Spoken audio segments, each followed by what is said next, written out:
नमो बुद्धाय, जय Bhim. Thoughts of Buddha इस YouTube channel में आप सभी का स्वागत है। इस वीडियो में हम प्रथम बौद्ध संगीति के विषय में चर्चा करने वाले हैं। बुद्ध वचन को संकलित करने में बौद्ध संगीतियों की अत्यंत महत्वपूर्ण भूमिका रही है। उसी प्रकार बुद्ध वचन सुरक्षित करने में भी संगीतियों ने महत्वपूर्ण योगदान दिया है। निश्चित ही प्रथम बौद्ध संगीति का इन संगीतियों में अत्यंत महत्वपूर्ण योगदान रहा है। बुद्ध वचन अथवा त्रिपिटक को संकलित कर उसे विकसित करने में विभिन्न समय में संपन्न हुई संगीतियों ने महत्वपूर्ण योगदान दिया है। संगीतियों के क्रमबद्ध श्रृंखलाओं ने त्रिपिटक को सुव्यवस्थित करने का कार्य किया है। बौद्ध धर्म के इतिहास में बौद्ध संगीतियों का अत्यंत महत्वपूर्ण स्थान है। बौद्ध धर्म का इतिहास संगीतियों के इतिहास के बगैर पूर्ण नहीं होता है। बौद्ध संगीतियों का प्रारंभ प्रथम बौद्ध संगीति द्वारा हुआ है। भगवान बुद्ध ने अंतिम समय में कहा था कि मेरे पश्चात धम्म एवं विनय ही तुम्हारा शास्ता होगा। इस धम्म एवं विनय का संगायन प्रथम संगीति में किया गया। प्रथम बौद्ध संगीति पर अधिक विस्तार से चर्चा, कारण, काल, अध्यक्ष, सहभागी भिक्खु, स्थान, कालावधि, राजाश्रय, प्रमुख कार्यवाही, विविध ग्रंथों में उल्लेख, महत्व, इन मुद्दों के विस्तार से की जाएगी। भगवान बुद्ध के महापरिनिर्वाण के समय में कुछ भिक्खु शोक विलाप कर रहे थे। उन्हें दुखी देख सुभद्र भिक्खु कहने लगा, अच्छा हुआ महाश्रमण अब नहीं रहे। अब हमारी जो इच्छा होगी वैसा ही करेंगे। उर्वरित संघ के लिए यह खतरे की सूचना थी। संघ को अनुशासित रखने के लिए एवं बुद्ध वचन को संकलित करने के लिए प्रथम बौद्ध संगीति का आयोजन किया गया। विनय पिटक के चूलवग्ग में प्रथम बौद्ध संगीति के आयोजन के पीछे सुभद्र के दुर्भाषित वचन का उल्लेख किया गया है, परंतु दीपवंश ग्रंथ में सुभद्र का वर्णन नहीं मिलता है।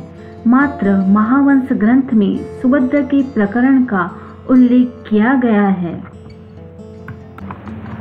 प्रथम बौद्ध संगीति बुद्ध महापरिनिर्वाण के चौथे मास में संपन्न हुई ऐसा माना जाता है। महावंश इस ग्रंथ के अनुसार भगवंत के महापरिनिर्वाण के एक सप्ताह बाद सुभद्र प्रकरण के पश्चात प्रथम बौद्ध संगीति संबंधी कार्यवाही का प्रारंभ हो गया था। अगर बुद्ध का महापरिनिर्वाण वैशाख पूर्णिमा को माना जाए तो प्रथम बौद्ध संगीति श्रावण मास को प्रारंभित हुई। आचार्य बुद्ध घोष इसी मत को स्वीकृत करते हैं। आधुनिक पाली विद्वान भिक्खु धम्मरक्षित इन्होंने पाली साहित्य का इतिहास इस पुस्तक में प्रथम बौद्ध संगीति के काल के संबंध में निम्न वक्तव्य किया है। यह संगायन भगवान की महापरिनिर्वाण के चौथे मास में श्रावण की प्रतिपदा को प्रारंभित हुआ था। महावंश ग्रंथ का प्रथम बौद्ध संगीति के काल के संबंध में कहना है कि यह संगीति आषाढ़ मास में प्रारंभित हुई थी। साथ ही इस ग्रंथ का ऐसा भी कहना है कि प्रथम मास तैयारी में ही व्यतीत हुआ। प्रथम बौद्ध संगीति के अध्यक्ष महाकाश्यप स्थविर थे।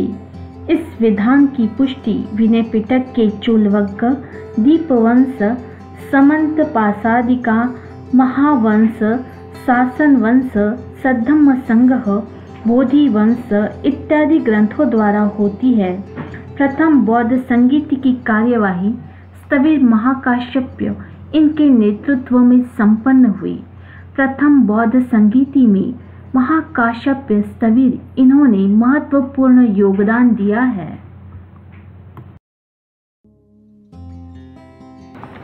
प्रथम बौद्ध संगीति में प्रारंभ में 499 अरहंत भिक्खु सम्मिलित हुए थे एवं एक स्थान स्थविर आनंद के लिए सुरक्षित रखा गया, जिन्होंने अब तक अरहंत पद प्राप्त नहीं किया था, परंतु स्थविर आनंद इन्होंने प्रयत्नपूर्वक अरहंत पद प्राप्त किया।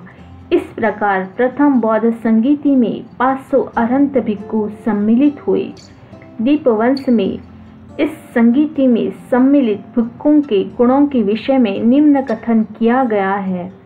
एतस्मिन् संगहे भिक्खु अग्गे निखित्तका बहु सब्बेपि पारमीपन्ना लोकनाथस्य शासने। अर्थात इस धम्म संगीति में सहभागी सभी भिक्खु अन्य भिक्षुओं की अपेक्षा श्रेष्ठ थे। वे सभी भगवान के शासन में 6 पारमिताओं से संपन्न थे। इसी प्रकार उपस्थित भिक्खुओं की विशेषताओं की चर्चा करते हुए दीपवंश में कहा गया है कि वहाँ उपस्थित भिक्खुओं में स्थविर महाकाश्यप्य धूतांग व्रतधारी भिक्खुओं में सर्वश्रेष्ठ थे। स्थविर आनंद धम्म के श्रोताओं में सर्वश्रेष्ठ थे तथा उपाली स्थविर विनय के पंडितों में अग्र थे। प्रथम बौद्ध संगीति राजगृह में संपन्न हुई। दीपवंश ग्रंथ में प्रथम बौद्ध संगीति का स्थान सप्तपर्णी गुहा द्वारे अर्थात राजगृह का सप्तपर्णी गुफा द्वार सूचित किया गया है। दीपवंश ग्रंथ में प्रथम बौद्ध संगीति की कार्यवाही कितने मास में संपन्न हुई इसका वर्णन नहीं किया गया है, परंतु महावंश ग्रंथ में प्रथम बौद्ध संगीति के संदर्भ में कहा गया है। सर्वलोक हितैषी स्थविरों ने इस प्रकार 7 मास में सारे संसार के हित के लिए धर्म संगीति समाप्त की। अर्थात महावंश के अनुसार प्रथम बौद्ध संगीति की कार्यवाही 7 महीनों तक चली। आधुनिक पाली विद्वान भिक्खु धम्मरक्षित इन्होंने भी पाली साहित्य का इतिहास इस पुस्तक में ऐसा उल्लेख किया है कि प्रथम बौद्ध संगीति 7 महीनों तक चली।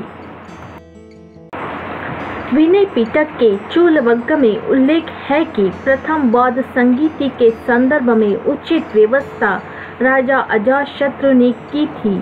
अर्थात प्रथम बौद्ध संगीति को राजा अजातशत्रु ने राजाश्रय प्रदान किया था।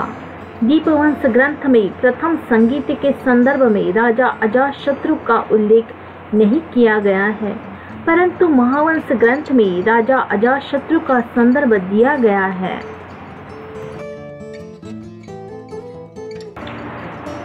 दीपवंश ग्रंथ में प्रथम बौद्ध संगीति के बारे में निम्न जानकारी दी गई है। अंकसु धम्म संगह विनयं चापि भिक्खवो। अर्थात प्रथम बौद्ध संगीति में धम्म और विनय का विस्तार पूर्वक संग्रह किया गया। समंत पासादिका ग्रंथ में उल्लेख है कि विनय और धम्म के साथ ही अभिधम्म पिटक का भी पारायण इस संगीति में किया गया। प्रस्तुत विधान का खंडन भदंत आनंद कौशलायन इन्होंने महावंश ग्रंथ की प्रस्तावना में किया है। सर्वास्तिवादी विनय पिटक में इस संगीति की कार्यवाही निम्न प्रकार से वर्णित की गई है। इस ग्रंथ के अनुसार धम्म आनंद द्वारा, विनय उपाली द्वारा एवं मातृका अर्थात अभिधर्म महाकश्यप द्वारा इस प्रकार त्रिपिटक की रचना हुई, जो तर्क संगत नहीं लगता है। प्रथम बौद्ध संगीति का उल्लेख विनय पिटक के चूलवग्ग, दीपवंश, महावंश, शासनवंश, सद्धम्म संग्रह, बोधिवंश, समंत पासादिका इत्यादि पाली ग्रंथों में किया गया है। सिंहल भाषा के निकाय संग्रह में भी प्रथम बौद्ध संगीति का वर्णन किया गया है। संस्कृत बौद्ध साहित्य के महावस्तु ग्रंथ में भी प्रथम बौद्ध संगीति का वर्णन किया गया है। उसी प्रकार सर्वास्तिवादी विनय पिटक में भी इस संगीति का वर्णन किया गया है। चीनी प्रवासी फाहियान तथा ह्वेनत्सांग ने भी अपने यात्रा वर्णन में प्रथम बौद्ध संगीति का वर्णन किया है।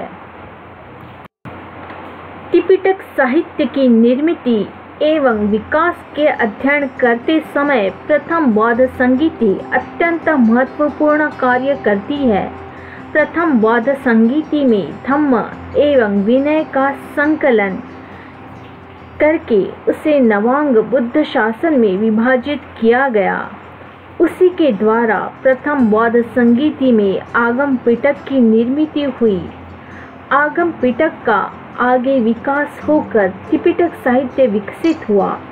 त्रिपिटक साहित्य के विकास की प्रक्रिया ज्ञात होने के लिए प्रथम बौद्ध संगीति अत्यंत महत्वपूर्ण सिद्ध होती है। मैं आशा करती हूँ आपको प्रथम बौद्ध संगीति का यह वीडियो ज़रूर पसंद आया होगा। आप बौद्ध धर्म से संबंधित अंग्रेजी एवं हिंदी भाषा के लेख हमारी वेबसाइट www.thoughtsofbuddha.com पर पढ़ सकते हैं। इसकी लिंक नीचे डिस्क्रिप्शन बॉक्स में दी गई है। और हाँ, चैनल को सब्सक्राइब करने के लिए आप हमारे बेल आइकॉन को ज़रूर प्रेस कीजिए, जो वीडियो के अंत में आपको नज़र आएगा। धन्यवाद।